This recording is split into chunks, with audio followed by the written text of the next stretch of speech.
Hi,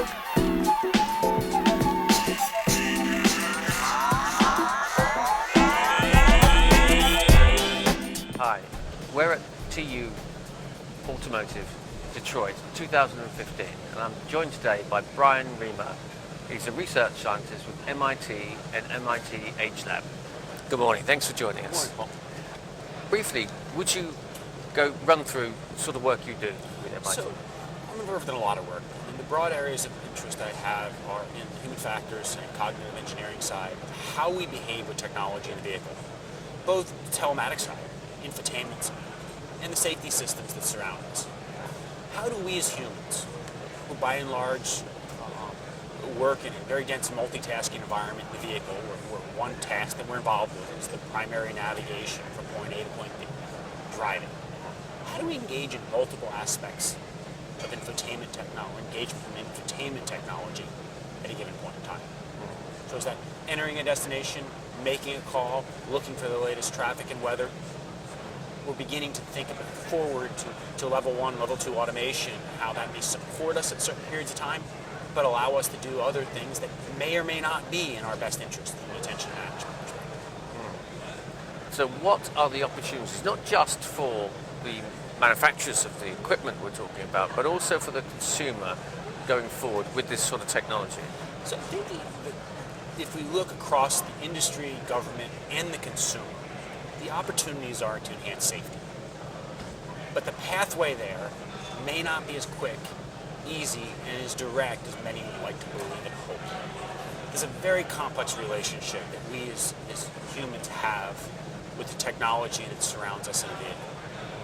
We'd like to believe that we're capable of adapting and implementing new technologies in the vehicle, and we as drivers can pick those technologies up, work with them, and coherently respond to them instantaneously. We as humans have a lot of ingrained knowledge. We've been trained from our early days of birth into our 20s with a driver's license, operate vehicles in certain ways. We don't instantly switch. So that means that the designer's intuition on how we may interact with the technology in the car does not necessarily parlay into how we functionally use that technology. If we look at technology in the car today, it's very multimodal in nature. We're interacting with technologies through our voice, through our fingers, through our eyes, through gestures. We need to be thinking coherently how we begin to manage attention effectively in the vehicle, and how that management of attention needs to vary across different operational characteristics. In essence, the automation that is growing to support us. And it's you mentioned some challenges there. What is the main challenge that stands in the way of this happening? Is it a standardization approach for this technology or something else? I think the main challenge for the automotive industry right now is that it's been a technology-focused industry for some time, and it remains a technology-focused industry. The problem is that humans don't behave with technology how we'd like to engineer it, how we'd like to believe they will.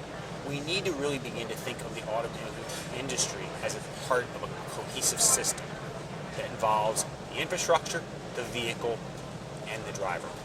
And it means we need to monitor and manage that driver's attention in ways that we have not fathomed today. Right.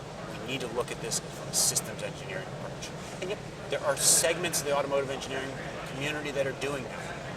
But we still have a tendency to be looking at how do we develop the best stylish vehicle to surround that user.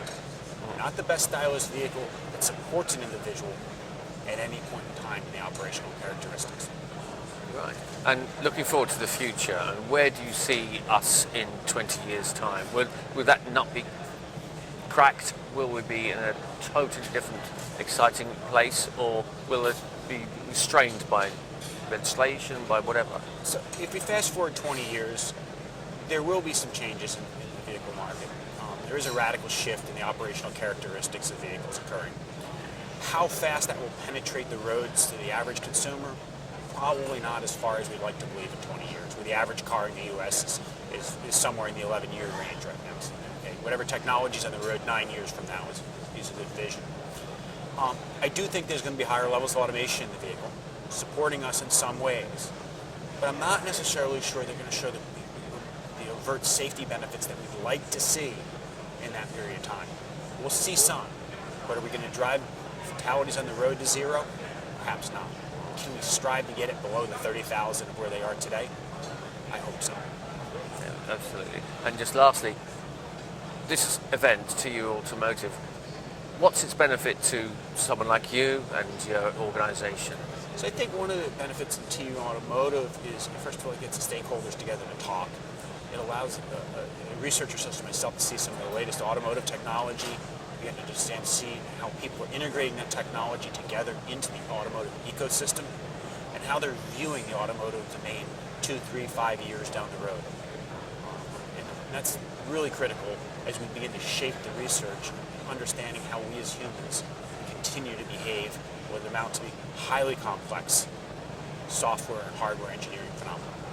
Lovely. Thank you for joining us. Thank you.